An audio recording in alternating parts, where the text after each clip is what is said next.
గత వైసీపీ పాలనపై కమలాపురం ఎమ్మెల్యే కృష్ణ చైతన్య రెడ్డి విమర్శలు చేశారు. 5 ఏళ్లలో సీమకు చేసిందేంటని, సాధించిందేమిటని ప్రశ్నించారు. రాష్ట్ర బడ్జెట్లో సీమ జిల్లాలకు ఎంత కేటాయించాలని ప్రశ్నించారు. కూటమి ప్రభుత్వం అభివృద్ధి సంక్షేమం ప్రాధాన్యత కల్పిస్తూ బడ్జెట్ ప్రవేశపెట్టిందని అన్నారు.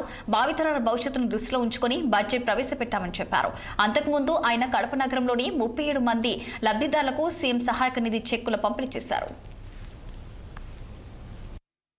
సంక్షేమం రెండు కలిపి ఏదో ఈ సంవత్సరానికి మనం ప్రొజెక్ట్ చేసి ఏదో చెప్పేసి మాటలు పోవట్లు కాకుండా భవిష్యత్ తరాలకు ఎలా ఉండాలని కూడా ప్లానింగ్ చేసే బడ్జెట్.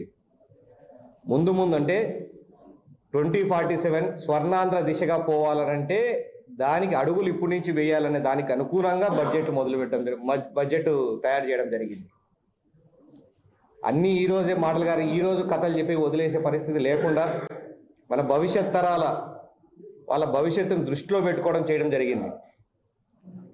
దగ్గర 3,32,000 బడ్జెట్, 3,32,000 కోట్ల రూపాయల బడ్జెట్.